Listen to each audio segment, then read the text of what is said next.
राम राम राम सिया राम राम राम। हरे राम राम राम सिया राम राम राम। हरे राम राम राम सिया राम राम राम। हरे राम राम राम सिया राम राम राम। हरे राम राम राम सिया राम राम राम। डोगरे महाराज की रामायण से कुछ शब्द मैं आपको सुना रहा हूँ। कपट करने से हृदय कुटिल होता है, दंभ करने से हृदय कुटिल होता है। जो हृदय कुटिल है उस हृदय में परमात्मा का प्रवेश नहीं होता। परमात्मा का प्रवेश हृदय में कराने की इच्छा हो तो हृदय को बहुत सरल करो। सरल हृदय में रमण करना परमात्मा को सुहाता है। जिसका हृदय सरल है उसको कभी दूसरों के दोष नहीं दिखते, और कदाचित दिखे भी तो उसे घृणा नहीं होती। वह किसी का तिरस्कार नहीं करता। जिसका हृदय सरल है उससे अभिमान का स्पर्श नहीं होता। तुम अपने हृदय में देखो, 5-10 क्षणों के लिए अंदर देखो। तुम्हारा हृदय बांका तो नहीं हो रहा। साधारण मनुष्य बाहर देखता है परंतु अंदर नजर नहीं डालता। जब तक मनुष्य संसार के साथ बहुत प्रेम करता है तब तक उसकी दृष्टि बाहर होती है। जिसका हृदय बांका है वह कदाचित पैसा भले ही कमा ले परंतु उसके हृदय में परमात्मा नहीं आते। श्री राम जी की प्रत्येक लीला में सरलता है। जो अति सरल है उसे उसी के दोष नहीं दिखते। राम जी महाराज वृक्ष तले विराजते हैं और वानर वृक्ष के ऊपर बैठते हैं। नियम तो ऐसा है कि मालिक ऊंचा बैठे और नौकर नीचे बैठें। ये नौकर बहुत ऊंचे बैठते थे और मालिक नीचे बैठता था। वानर डाली पर भी शांति से बैठे तो कोई बाधा नहीं, परंतु वह तो वहाँ भी कूद फांद करता है। राम जी को तनिक भी बुरा नहीं लगता कि मैं बैठा हूँ और ये लोग मेरा सम्मान करना नहीं जानते।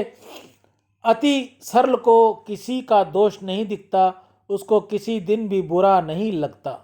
प्रभु ने तो सभा में वानरों की प्रशंसा की है। राम जी ने गुरु वशिष्ठ से कहा कि गुरुजी, इन वानरों ने मेरी बहुत सहायता की है, इसी से मैं रावण को मार सका। रामचंद्र जी तो परमात्मा हैं, रामचंद्र जी की वानर क्या मदद कर सकते हैं। परंतु राम वानरों का बखान करते हैं, सारा यश उनको देते हैं। राम जी वानरों के साथ भी बहुत प्रेम करते हैं। राम जी की सरलता के अनेक प्रसंग हैं। रामायण में केवट का अति सुंदर प्रसंग वर्णित है। वनवास में श्री रघुनाथ जी प्रयागराज में पधारे हैं। गंगा जी पार करने के लिए उनको नौका की जरूरत पड़ती है। तुम प्रयागराज गए होंगे। प्रयागराज में आज भी कितने ही नाविक लोग ऐसे कहते हैं कि हम तो उसी केवट के वंश के हैं जिसने राम जी को नाव में बिठाकर गंगा पार उतारा था। केवट के वंश में हमारा जन्म हुआ है। श्री राम लक्ष्मण और जानकी को नाव में बिठाकर केवट जी गंगा के सामने किनारे पर ले गया। केवट ने इनको गंगा पार उतारा है। गंगा किनारे रेती में श्री सीता राम जी विराजते हैं। राम जी को आज संकोच हुआ। उन्होंने ऐसा सोचा कि इस केवट को मैं क्या दूं, इससे मेरी सेवा की है, इसने हमको गंगा पार उतारा है। श्री राम बहुत संकोचित हैं किसी के उपकार को, अन्यथा किसी की थोड़ी भी सेवा को राम जी भूलते नहीं हैं। आज तो श्री राम तपस्वी बनकर वन में पधारे हैं, वल्कल धारण किए हैं, पास में कुछ भी तो नहीं है। केवट को खाली हाथ विदाई देने में राम जी को बहुत संकोच हुआ। केवट अब विदा लेने आया। उसने सीता जी की ओर साष्टांग प्रणाम किया। प्रभु आंखें सजल हो गई। वे विचार करने लगे, यह गरीब सेवा करता है, इसको कोई मजदूरी दी नहीं, इस पर भी साष्टांग वंदना करता है, इसको खाली हाथ किस प्रकार विदा करूं। मुझे कुछ तो इसे देना ही चाहिए।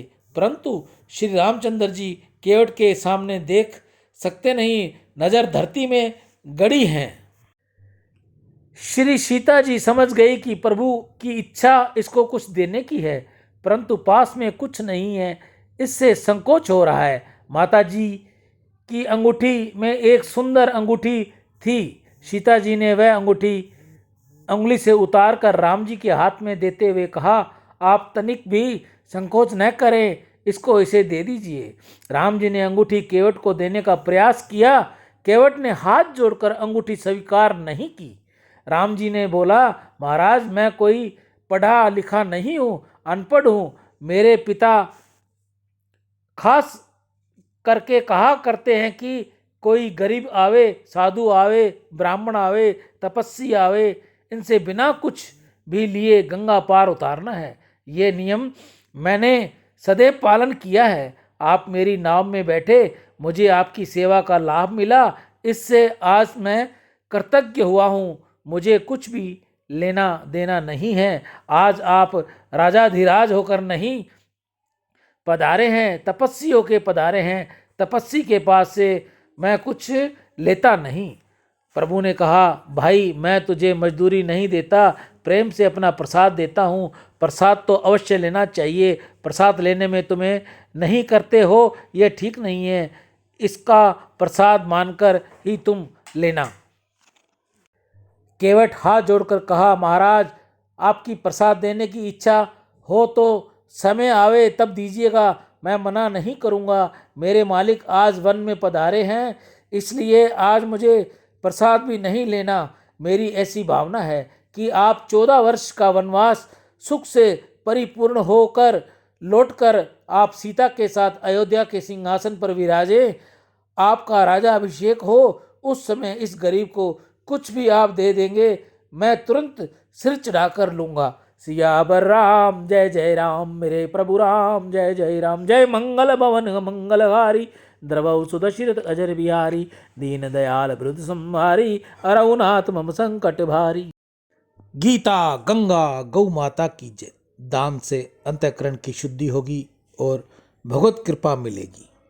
आज के दानदाता में जुगल किशोर जी जंडियाल उद्यमपुर, छगनलाल जी शर्मा रतनगढ़ वाले, दिवेश चावला प्रेम चावला वैशाली गाजियाबाद, कृष्ण मल्होत्रा गुरुग्राम। आज इन भाई की हरे चारे में सेवा रही। आप में से भी जो कोई भाई बहन हरे चारे की सेवा करना चाहे तो स्क्रीन पर हमारा नंबर दिया हुआ है, आप उस पर अपना गूगल पे, फ़ोन पे, पेटीएम कर सकते हैं। जो भाई बहन कर दे वो कृपया हमें स्क्रीनशॉट भेजें, वह फ़ोन करें ताकि जल्द से जल्द आपकी ये सेवा गौमुख तक भेजी जा सके।